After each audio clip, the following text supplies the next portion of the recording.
Hello everyone! Yan. Sa pamagat po ng ating video ay paano natin gagamitin ang ating mga stuffed toys para makatulong tayo sa paglilinang ng kakayahan at kasanayan sa pagbabasa ng ating mga mag-aaral. Ito po example po ha, magbibigay po ako ng pwede nating gawin. Kung meron po tayong reading corner, maglagay po tayo ng mga stuffed toys na medyo ganyan, medyo malalaki or depende sa gusto po ninyo. At pwede natin silang pangalanan. Like for example, ito si Green Froggy. Yan. Ito naman si, sige maglagay tayo ng iba. Okay. Si Mimi the Bunny, si Green Froggy, at saka si Mimi the Bunny. Pwede mo itong gamiting reading buddy ng mga mag-aral.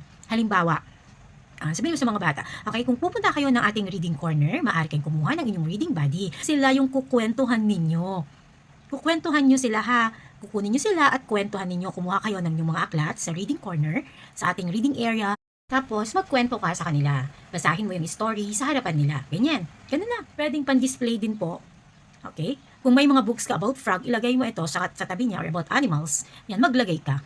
Doon sa tabi ng ating mga books. And another is, kung marami-rami ka pong ganito, pwede pong gamiting visual aids, etong ating mga stuffed toys. Halimbawa, pag tungkol sa dolphin, ayan, tapos meron ka, pwede mo itong ipakita sa mga bata, magiging springboard mo na yan. At kapag nagbabasa po sila, pwede nilang kunin yung isang reading buddy, let's read, kasama nila sa pagbabasa.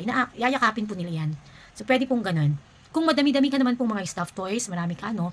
Sabihan yung mga bata na kumuha sila ng isa, okay, dalhin nyo ito sa inyong bahay, tapos isulat nyo sa akin, or sabihin nyo sa akin, bukas kung ano yung ikwinento ninyo or binasa ninyong story. Ganyan. Pwede kang magpagawa rin ng journal. So, marami po tayong pwedeng gawin sa ating mga stuffed toys. Kaya, napakaganda po na magkaroon po tayo ng mga ganito. Pwede natin itong pang visual aids. Pwede rin naman din gamitin mo sa story.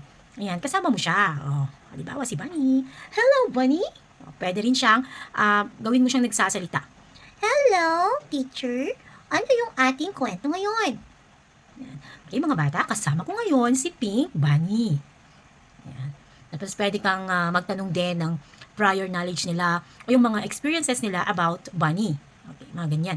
I-relate nyo po siya. So, napakaganda pong visual aid po nito at springboard din kapag nagtuturo po kayo. Or, pwede rin pong isolation of colors or identification of colors. Pwede naman, di ba? Pwede rin nyo rin po silang turuan din ng numeracy po dito. Like, for example, bilangin nyo nga or ibigay nyo nga sa akin yung mga white na ating stuffed toys. Okay. So, ilan sila? Bilangin nyo nga. Bibilangin naman nila 1, 2. O, di naturo mo na rin. Nagamit mo na rin ito sa numeracy. Kaya marami po tayong pwedeng gawin sa ating stuffed toys. Kaya bili ka na rin po. Murang-mura lang. PM me.